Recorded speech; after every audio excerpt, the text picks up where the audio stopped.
What's going on, guys? It's Pates. Today I want to talk about leveling up your guns. This was originally a thought and process when I was making my previous video on how to get better as a Battlefield 6 player, so you can just think of this as a part 2. I know, 2 uploads in a week? Me and my 50 subs are cooking right now.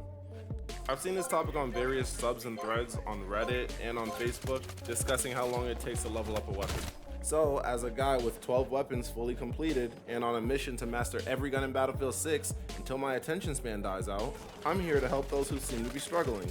Without wasting any more time on such a short video, let's get to it. This is probably going to be spitting out some redundant information if you've watched my last 2 videos, but I'm going to hammer this into your head until you get the point. I'm not going to state the obvious, for example. Like, if you don't have a shit bucket, you're not really playing Battlefield correctly.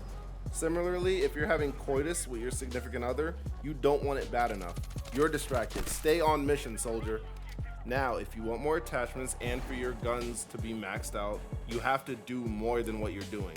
Whether that be destroying enemy equipment that's laying on the ground, getting a lot of kills, which we're going to get into momentarily, or playing that support player for your team. You need to rack up those points. I'm not sure if this is a known thing, but playing for your class does give you points for the gun that you're holding in your hand. So long as you're not in a vehicle where those points are going to go somewhere else, the points that you get in the game will go towards your gun. Now, if you're in a vehicle and you're a vehicle bandit, don't worry. Guess what?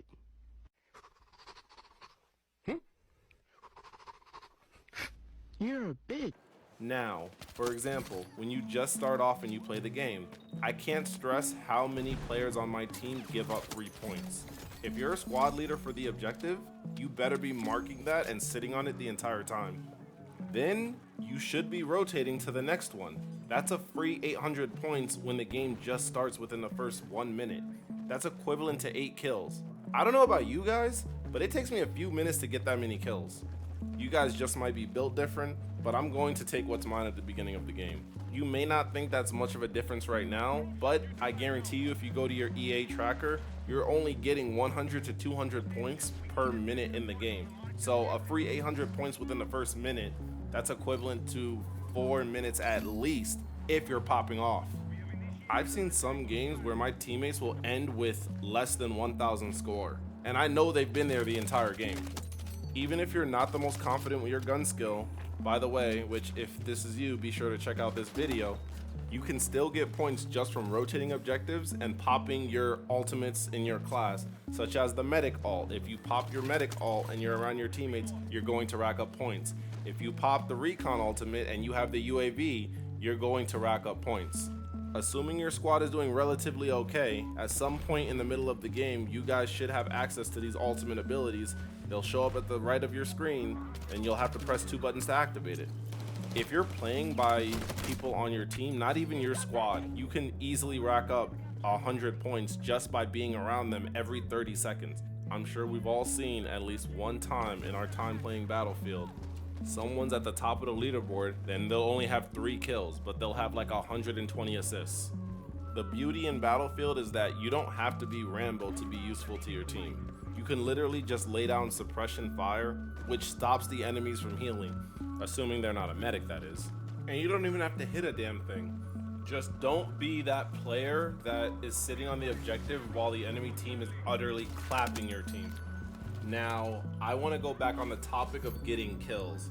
I'm sure that those who have played Call of Duty and my Call of Duty fans have noticed that when they have that craving, that hunger inside of them to go batshit crazy for clips, their weapon levels up faster. And I know, before someone comes in here and says, but Pace, this is Battlefield, not Call of Duty, go back to COD. I gotta ask this really quick. Can't we enjoy both franchises? I mean, not that AI slop that just released, but can't we enjoy both games? Just the good parts? Like, no one even remembers how bad Hardline was and how much of an atrocity that was to Battlefield.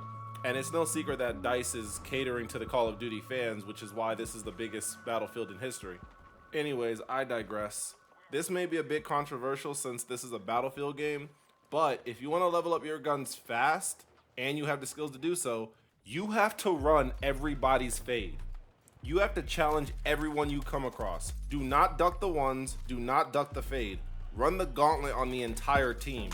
I'm going to need you to not even equip the suppressor. You want your ops to know that you're coming. You want the enemy team to know that you're there.